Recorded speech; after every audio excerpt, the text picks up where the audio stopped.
Noa tene aus ngat sa kwa ne na musava la foi melang ne au di is noa Maori ngat oitul hanis ma lume ko mus Maori ngat oitul hanis ma ne o mus Maori la aus ko se sing o I konanga ma la ri ma tene aus ne na musava la foi melang luang ne au di is la pola aus la utma kia la els se ahir on Jesu Karisto de is amnek het ne ngoa he la rako kifsitini o studua da ko mo kat hombra da heit ni lu et a rotut net a ineet net a favorit ngo hom hoiswang te is hoiswang fakatet ne leum e hanis fu mamo on Jesu Karisto se osmori ko se sing e rekola ne au te is mam osmori yo te e saut ka tipu moed ka hia on Karistota la is la sur se on purianga la is la yo la sur la noh e osmori e tene autu ada ko ma o ex e os ngats tu ada ko ne na musava la forme lang ne autu is artis as hanu te rutuma tapemasi ma oit ne te noch e hanu te fiti ma tapema is kat ma akara iris ne te hanu tu ada ko e la lang ne renti ada ko o ereko o kat sura e hanis on Karistota iota oitut ne iu marai ma no ina tene te tu da kwa ne hun se os Maori ja ina ma ofse os lalao e avat ni ofse he on ma se avat ni un utamo jo ina ma ofse taution tene te tu da kwa ma tipu mo po ereko yo po ja ne it ma hoi soangat ni kan isleder pola sokse os Maori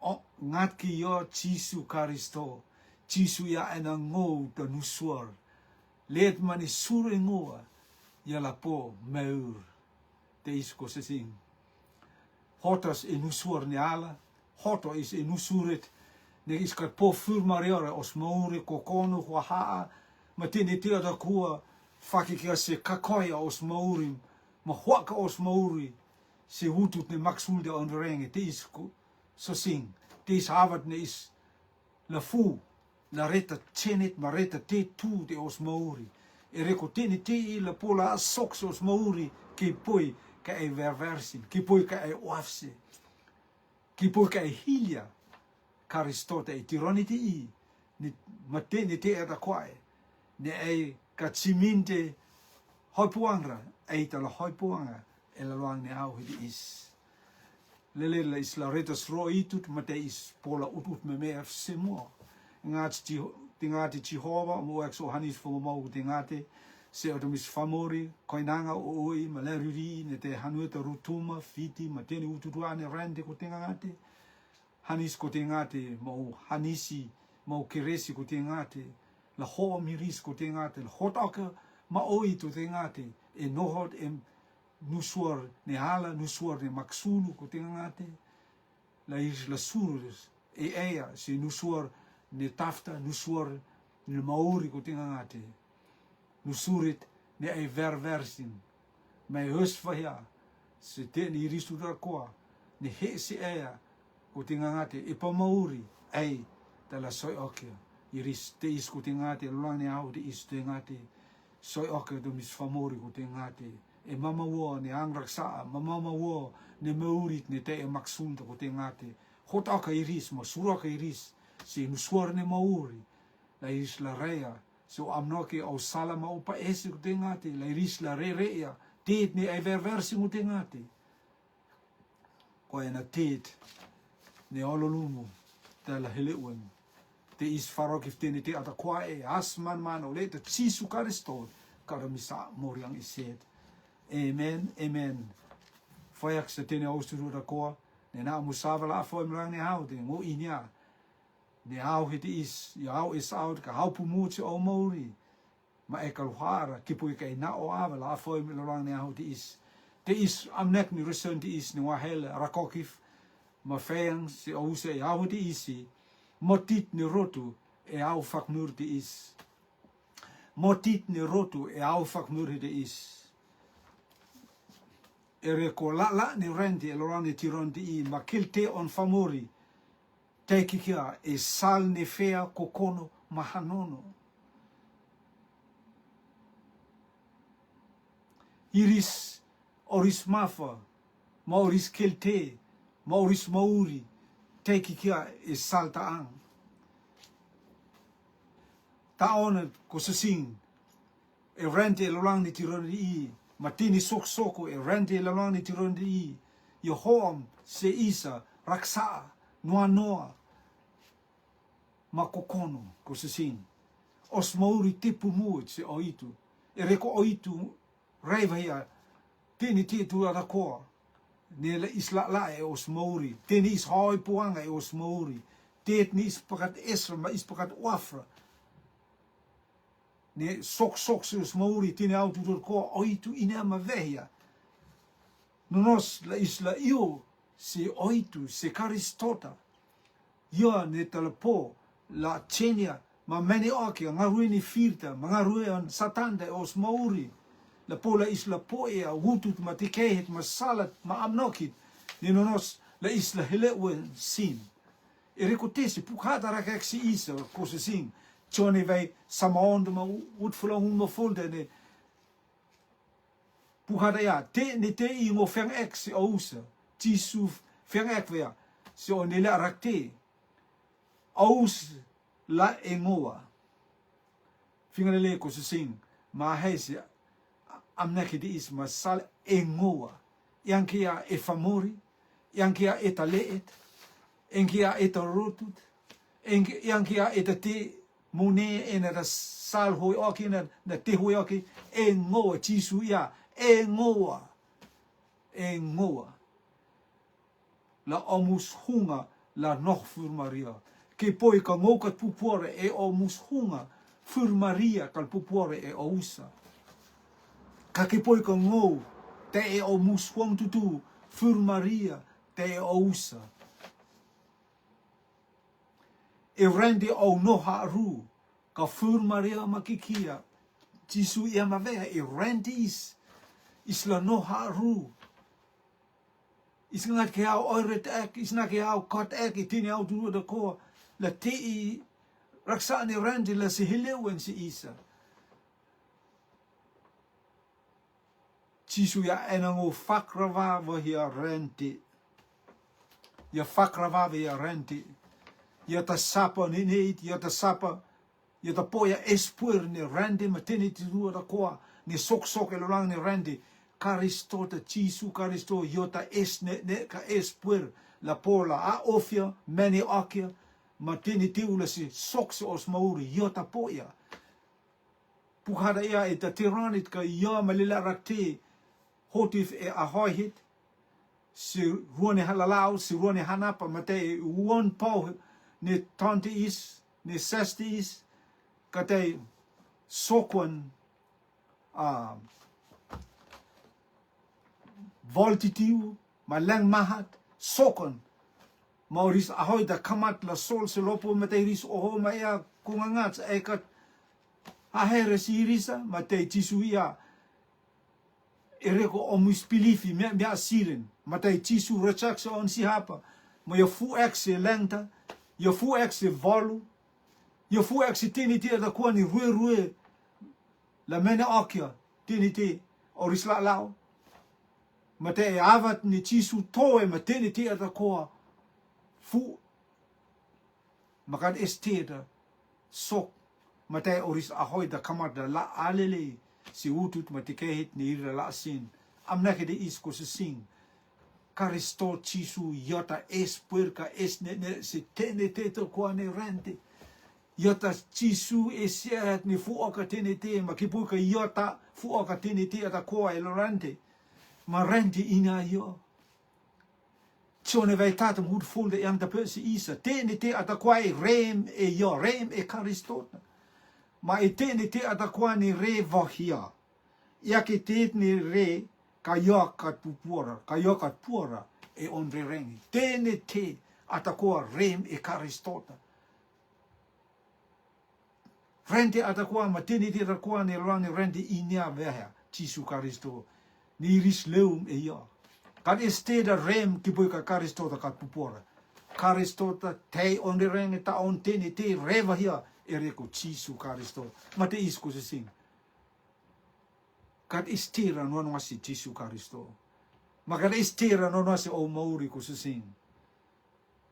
Ta onan rotu elorani tirona ita te ververe ka maf pau whakapau se oitu e rente is e avat ne oitu io se rente is ma io on ververe ma on pakele se rente on rotu ta temu pumuet ka temu muet io pakele on rotu ta ono ko sing amnek ne rusonde is ko sing la kelo ke se ai mangu motit ni rotu e au fak murte is testa is la re.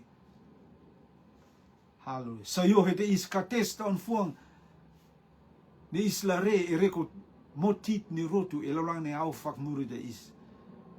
Te is amnek ma oi ni leu e lolang ni puk te is ni ngola hataf si ausa.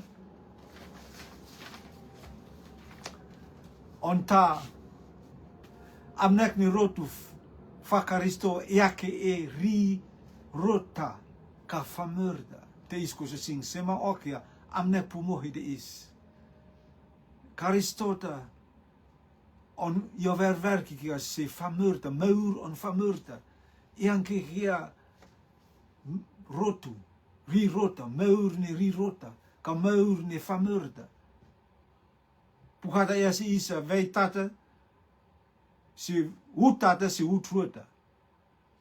Mati o ve rong ma hekta utat si utruta ngul hataf si os. Mati su hotwan i ri riang ro ifta ma lewang lawang. Ka on dila rakte leum se ia iris le la rakek se ia teet ni mo se ri riang ro if. Da. Utruta matei tisu teng ma yang si ri sa au rei si te ni te atakwai en a ngo fuara ir se ausang. No ma hof takal huar exiora. No ma hof ta hof ne kal huar exio. Te ni hof tu nura koa ni reia rirotes tele huarse, tele vilse. Iris kalpora la mo se utut ne yo amrereng. Te ni hof atakwa ele vile. On fuang rirota yang dia tati is out tati mumut tati ni verversi ia meur on famori tati ni verversi ia te is ko se sing amnake de is ngarueni rotu ti koi vahia la tati pumut pau e os rotu elorani tiranti i ma is yoftia singarue ne rotu is yoftia singarue ne mausi rotu, la ne rotu, os taunoi. Ang isea, os amnoki, maos sala mateni tia do koa, ke is rova hia. Ngarue ne a moriangta, ngarue ne chisu karisto. Leum si rente, la asoka si rente, a moriangta, is rove a moriangta. Ne on famori, ke is a mauria, te ala, rotu, tit ne tisu ya en het tini hof atakwa e televile. Jokat is aura. Te isko se sing is kopla rea ek ma. Amnoki ni tisu karisto leum si rente ereko moriangta ereko meur on famori. Ma te isko se sing is la veia ma hei tiron di i. U testa is ngana rue ti se. Is ngana rue ti si tene ala si tene mauri. Nonok os ngarui ti si tene ala ma iskopla ina ne ti state ne kat ver i mo on oitu se isa. Isla ngaru akia te ne mauri. La ho miris ne ala se mauri. Yang kela isa ngaru ka tene ala la no alma e tene au tu dura ko. Kos ngaruit ne isre se rotu kop la a mauria famuri e ala se mauri ko se sing. Te is feang mah pau ni chisu ea se pita. Chone vai romatata. Karistota ea se pita. Pita ai hani se ngoa. ia fol si pita ia ko ngats e nia ne ngo hanisi ia jisu ia ma e lahanga o to leme e lahanga o to famori e la na ia o to feinga la mo si famori e la ma okia rakekti si famori o to feinga ma o to paesi ma o to hia la te tiu si famori la pola famori la po ia maur si esngata ang ni tori la pola famori la po ia maurit ni leu me Jisu Karisto kai eisi ati okia ngarui ni ala ngaruit ni tini da kwa ela al kan is mauri da mate isko se sin ngaruit ni isre ki poi ka ngaruita la ngaru ala ma isirea isla rea ngaruit ne la po ia mauri ni leu me Jisu Karisto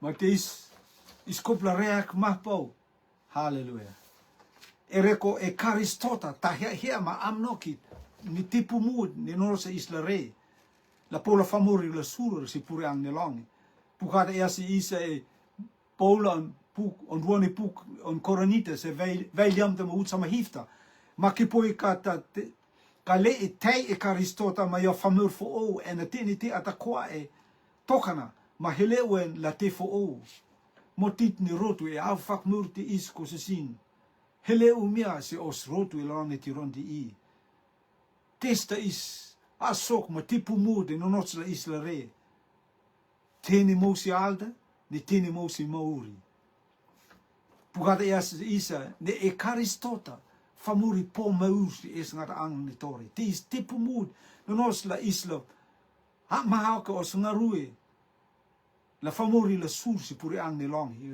la iris la po maur ne leu me Jisu Karistota mauri a iris ta tipu mude ma hea an oitu la isla soksin on rua ne hoisuangat pukada ia se isa pukon Paule ta pema mumone pukon Paule se la koronita vei fulta utsama onte utsama hifta ka aus kad inyara ne aus riha on oitu ka atha on e omus hunga atha noch e omus hunga en aki poi kata let ara sa ek ri on oitu ma oitu ta lara sa akia leta ko ri on oitu ha ka austarita te is venga Jisu Karisto ia mavega na austarita austari ha on oitu ne Karistota nog e omus hunga te is amnoki mronos la isla sok ma isla rakekten os famori ma putu os beurfak ata mumola in la sur si puriang nelongi is la sur la inia testa Karistota reveia si irisa Karistota reveia salda manusuarta si tene famera da qua la iris la sur e Karistota epilifisi Jisu Karistota la iris la inia ni testa iris pugara ia si isa ni iris famori iris ne pilifi ta iris haleluya teriha on oitu te isko se sing istariha on oitu ne istarit ne soya e amnek on oitu si os mahuri te isko se sing iskopla hek mahpau ma afoi maria is ereko pukhada eva si is ne is teriha on oitu ne oitu noh ma is itene autu ko ta on ko se sing amnek mumota la isla inia ne oitu on pa ese e afak murda teni te itala soka ne rotu lang tirani ti ma rotu tela motitia pilifi tela so ya irisa air tela so irisa ma istala putusuna ma istala yofti si te ne mose ala this is huet this is out kais rovaya kusasing la isla apu mo akia maur on famori me isla iniaya ne famur ne is teang isea erotu iris poia maur si es ngata ang ne iris surur si puriang ne longi iris asu foum e oris pilifi se Jesu Karisto teis hutut masalat ma amnoki ko sing la rotu la yufti ma ahek mahpo e reko te ula soke fakmurte la ni tironi ti istia rene ngarue ne rotu ke isme mea ngaruet ne Mose Karistota on pa esse puhada yang tape me Kolosse vai ruota onze uthifta te is fak me de au sterva ya Karistoti sunga ngatsa ma au la tape ma e ya ki pui ko el pove ya Karistota si o mauri ma e la ma ki kia e Karistota iska la ra e tini rente ma salne rente ma amne kon famori no iskopla la e Karistota on hea on pa ese si os mauri ke aula va e ia aula es va e ia o musava la ti pau e ia elo ni tiranti i ta on e lang ni tiranti i ko se sing rotu motite lang ni tiranti i famuri toka na la po au se hak ni puk marang heda famuri toka na la po au se ro itu famuri toka na la po au se orisa hei se oitu se Karistota ora hei ma orisia hia teke ut ni rente tini rente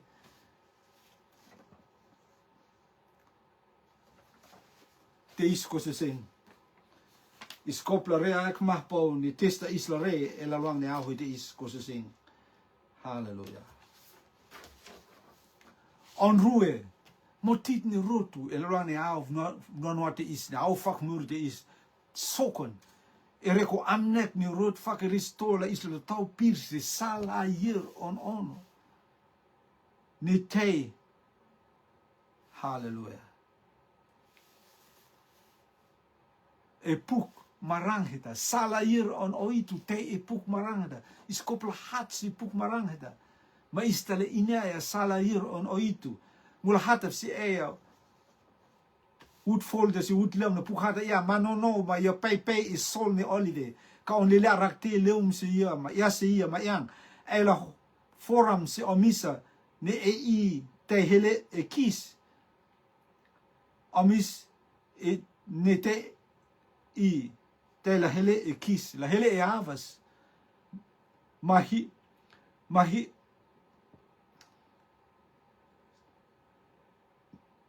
mahiek netes mahoek netes ta fakiwang ne o la mariung na ona o finga si rente ut hekta ma chisu teng ma yang sirisa au la matmata la ta le si hwa si sen aus te is fiang an Karistota ereko rotu elang ne au fakmurti is la au la mata la ta le si hwa si sen aus Udam da yata ko ena let ma o yela leum e otoasa ma ia ngo Karistota ma iriste la hwa si sen famor ma oi e on bireng te isoko na lang ni tiranti i te ma oi sok ni rotu ma famor rotu lang ni tiranti i oris pilifi ma oris amnoki ma oris ofas oi tu kamat la motitia e reko rotu heek ma la e sal tu sal se airta ko ena sala ir on Karistota sal ni mauri Chisu ia na ngota salda kana ngou ta yirta ko ena ngota pe mata maurta kan is led lo se fa ngat ma ke ngou is yahe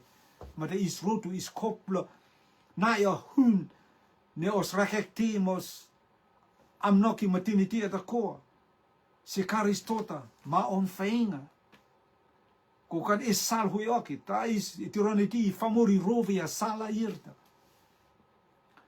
famori rovia Karisto airta ka holi laan holier se Karisto se airta ko ena Karisto airta ha mauria is e os pilifit se ia Karisto airta ia ta Karisto ia ta le on oitu ne hal se isa ma fu exe e mauri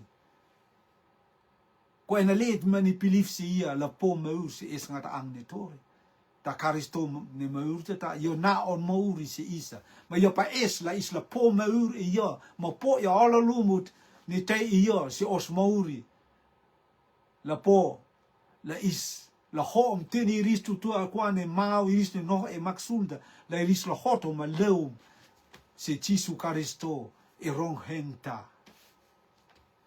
ko na Karisto se airta te e kal sokro se o mauri ko se sin ia la tikoia is au no Maori la mausi ia. Tit mani o rei e ka is au si ia ta la tikoia e rosi.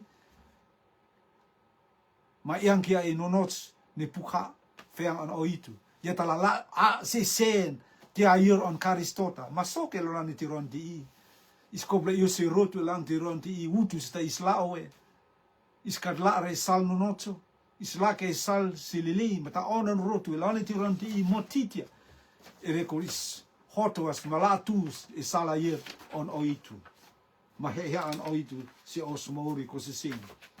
En vol ni amnoki ko se sing. Hallelujah. Hallelujah. Motit ni rotu e hau fak murti islas inia. Ni tipu moed ni oitu paresi isa la putua maurit ni te o slalonga. Putuang ni maurit ni te o slalonga ta tipu moed. Ni oitu pa esla soksi os mauri. Ka iankia putua maurit ni te sisi. Kona maurua maurit ni te os mauri, ma maurit ni te sisi. Maurit ni te sisi maur ni forta. Ma iskal put mumura maur ni forta. Ni yuki kia sisi, ka isla puta maur fakata.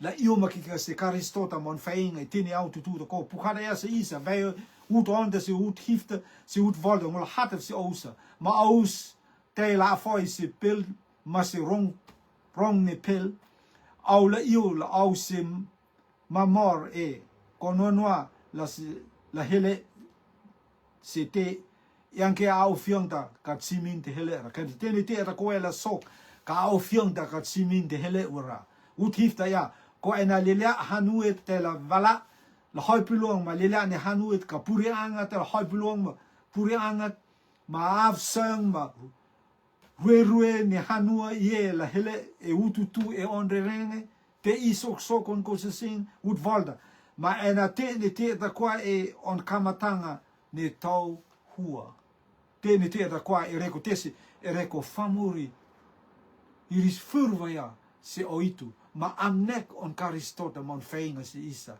Ma tini taonen tini tira ta kwa is soko. E avat mane is ut e karistota ma on aire is utes si te se airta.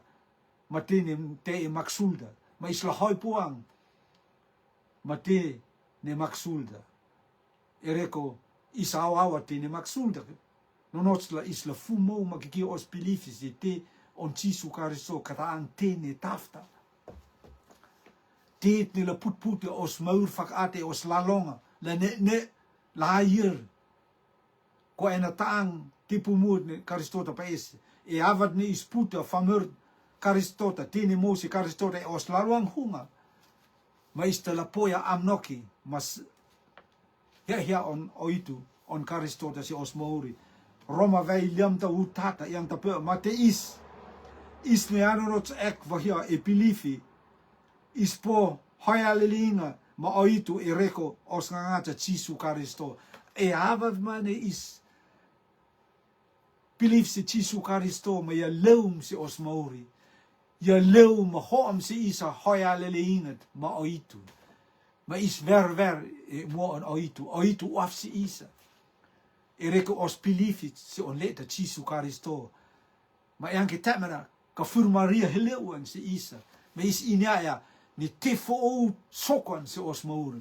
Ne karistota te mais e os Maori.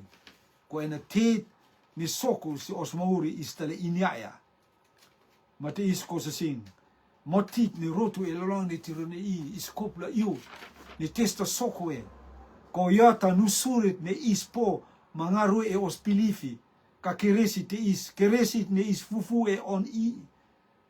E avat mane e po ya maur te Jesu Karisto iota nusuarda ma e tiran hetaang e au hetaang e po ya te kei hetaang te kei fo'ou heta me hat la famur fo'ou e mo an oitu ma te ispuhata ya ma is huang ririof e os oiro da kinga ne kleur on oitu e reko offert ne te os lang hunga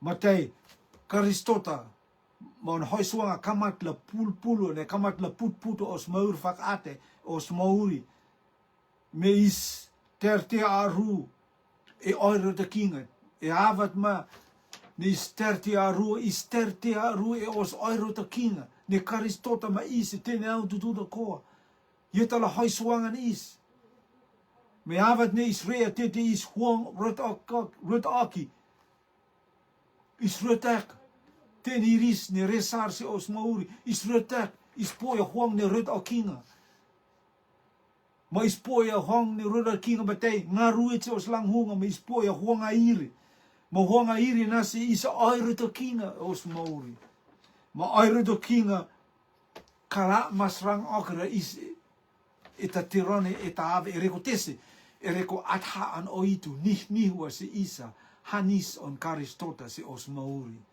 ma is inyaya ne karistota ma is tene au tu ko ko tene au tu ko e avat ne is put os mauri la is la fumo ma is au se karistota rei tene te atako ma asoko on ne ma on hanisi ma nihua atha si os wong tutu e tene au tutu ko se sing ma is pora la is la no very hallelujah ut rodea ko ya kai suras se nuswor ne mauri ko se sing hallelujah on hacking me am noki ko se sing ya te pumut ka te is out os mauri la is la iuma kikia ma is la rei ko se sing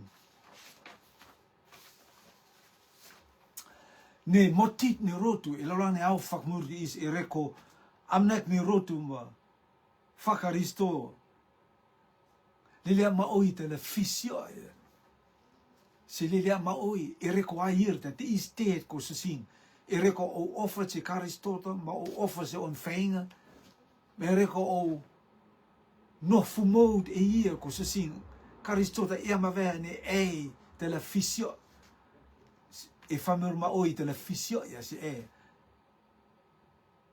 e la fir on famur fo ma oi te la fek ja se kan wafla te ang siya ma kan wafla fefe yang ma kan wafla la sal la te ne iris on de ring te is hot puang ma te ni te tutu da ko se sing ut sio de se ut sang hun ma hek dong la hat of ko se sing afte is te la aus te la te a ru matela al okya aus tertia ru ma irista la al okya aus malele ma oye e hanu atako atela fisio se ousa ereko otoasa utsahunda ma e av onele ma oye tela safei ma ris hoineang iris ka hoi fisiang utsamatata yang de ma parofio tsuk ma oye la fupum ma ris tela hwa se en famori ma oye utsamaruta ma ereko ang sinonotso tela fupleti te is hanis onele ma oye tela motitia taan mohom a he te is la rakokis au fakmurte is hanis ma oi on famori tela kamat la motitia ereko tema oi ni sok e la lang ni renti is sok e la lang ni rotu ma sok ta me la lang ni renti is utsama fulda nasi is he lele ma ena leet ni no rot ek ja tela moria hallelujah ja la hele se au fianta ja tela moria te is ko se sing is kopla sa sapla mo so are the king et se tisu karisto ma on feinga hallelujah ma is puhara ya se isa ma is de la poia maurit ni rosvea la mo se isa is tala mauria on fakmuri ko se sing ma te is ko se sing utsama te yang tapes ma rong heng te is rong heng ni purianga tela marang okyo mo e rente atako si teni la witness o king si lele ni te ni hanu tutu da ko ma kota hele a ofianta te is hia ma amnek on oitu la marang la on rong heng ne on purianga la marang exi te ni ututu akwane rente yang gitit ne is paese ne is por parea kate is ahe mah fakapau on ka oitu si isa. La isla soka ti di isla marang oki rong hengde. Si tine outu la kwane a foi la ne au de is. Finga lelei. Ma hoa la si ta leit barakokia rong heng on Jesu Karisto. Nas o sala mo ava si ta wutut ma te kei sa kono honga ma si ta famori. Ma ta leit la feng okio hanis on Karisto ta ma rong heng on Jesu Karisto. La iris la rea hei ni seita iris la mosi. Iris la mosi Karistota, ne iris la mos se satanda. Iris la mo la no ma Karistota si au se es matang ni tore, ne iris la kirek si reh malta si meu si es ngatang ni tore. Te is ko se sing. En rong heng ne pure anga ko se sing ya te mah whakapau ti o itu. Mata ana o itu ia. Mai awa ni te ata kuai soko e, ma fakmurta tala heleuen se isa. O itu no ter se on rong heng dala foros oke se rende atakoa ko se sing. Tapen ko se sing elang ne au de is. Ang raksa la ut makikia si mua ko se sing. Taya is io se ang raksa ka isla io se Karistota. Yone tala soi oke is. Yone tala amoro oke is. Itini au tutuda ko. Ko ena Karistota ia ti koivea o sang raksa na mosi ia. Ta onon ko sing iskan iora se o sang raksa ka is io se Karistota la isla pilif se ia la isla poia am nokit ma hate ni navea si isa la isla po e os mauri ma mau si is ngata ang ne tore ma tini ti ata ko te os pilifit se Karistota. No ka iskat pilif se Karistota, ma is kalpo era, heat ni oitu pa es la sok si iso ko se sing. Motit ni rotu, ilalang ni au fakmurte is ko se sing. Avoyo sngarue lang ni au di isi. Eita riha on oitu ko se sing. Ya, yang kita ri makanda ko se sing. Yang kita ri ni ang raksa sokon ko se sing. Yang kita ri nekat ne aso ko tit ne kat versi oitu ike ko se sing mango is ta riha on oitu ko se sing te is am naked ne is kop la ria he mafakapau ne hallelujah se rotu lang ne tironi I la risla ma okia la putua maurfak at on famori kataya is asoko ma na osava mamone si tit nikat is mauritra. Halleluja. Karistota maure is eos pilifit seia. Puto os maur fak ata timumuet. Taya is putne asoko ngaruini forta. Put mumu ngaruit ni te os lalong ngaruit fak at on oitu ni te os lalong. Na pola is la asoko eos foro ngaruit ni airka ni ka is au. E mo an oitu. Halleluja. Ke poika e la waf ma nog e salayer on Karisto famur ma oi ko se sing kalteang siara ma e la hat la oris firi ko se sing puhada e ma vea no ka e pare e tino notso ma te aire ma te ni mo se Karisto ta famur ma oi ta la fekia si e iris ta la factu e iris ta la fisio si e iris ta la elvas oki e ang raksa te la fuple tiu no iama vehe ko se sing ang raksa kal tukle se lopo na ut ma kika se rere ko na kires ono itu utape ma se rer pau hita ta onu ko sing o marmarang oki se lo lang ni ahu di is ka lar se do rotu ka lar se hud ere ko kires ono itu te la hele wen se rong heng lele on Jesu Karisto se o mauri la ela rea he marita te on I no oret ek si airda ko se sing. Si roa airda, no oret ek si airda. Ma fu mo e airda. Sasapla mo si airda. Ma la si teang sia ma ang raksa. Halleluja. Ko na pukta hade eve si isa. ni iris ni fumo e air on Jesu Karisto. Iris tala mauria e on fak muri. Ko sasing. Ko ena forti is della cenia si fora irta. Halleluja. E au fak murda. Maar te is lawang e salhete isi. Oso si a forti is.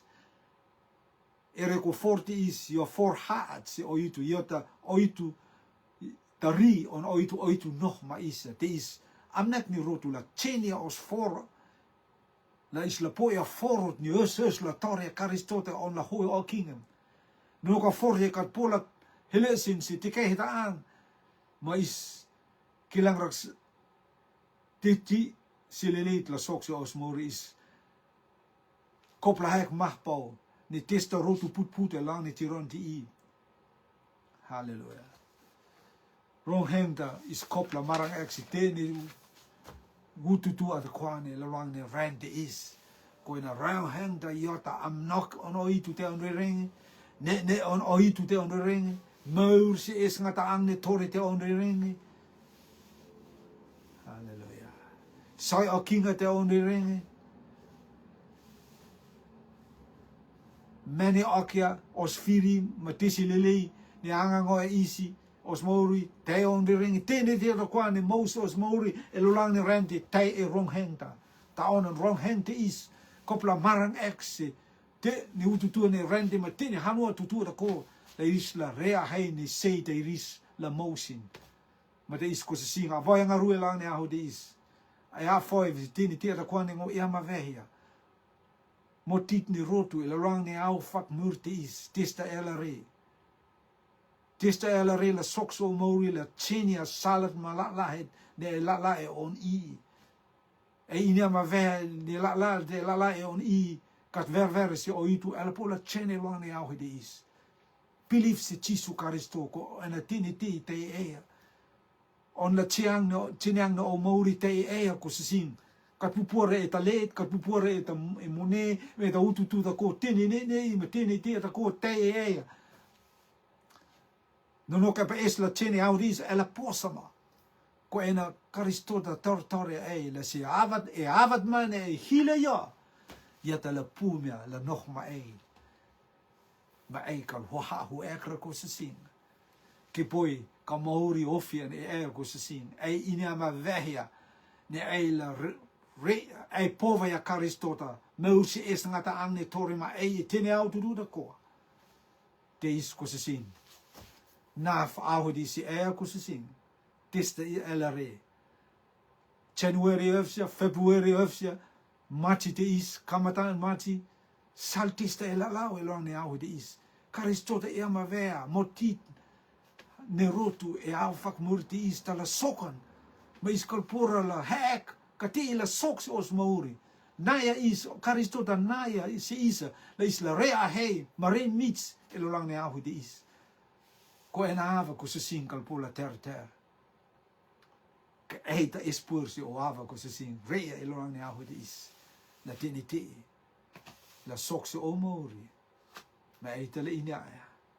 Ne ei ma oitu ma Karisto itene autu da ko te is avoya ngarui lang ne ahu di is ko tingangate o mis kot okif o te mis famuri ku tingangate ko nanga o i maleri ri ma susingi e teni ut e fiti rutuma ma teni ut tu ko la ni rendi is ko ngats melana ya hei ma hia ne oris mauri la iris la leum si e sursi o purianga o tingate la iris langang si e si air to tingate teni autu tu ko la po la oris pilifi se e la kamat la ne ka eswe se o purianga ma o se au tingati la iris la moma ke ka se e teni au tutura ko au se es ngata ang ne tore ko tingati rutuma ko tingati la mo se Karistota ko tingati la mo se taf ono itu ko tingati ma maksulda kan estera la pola reta te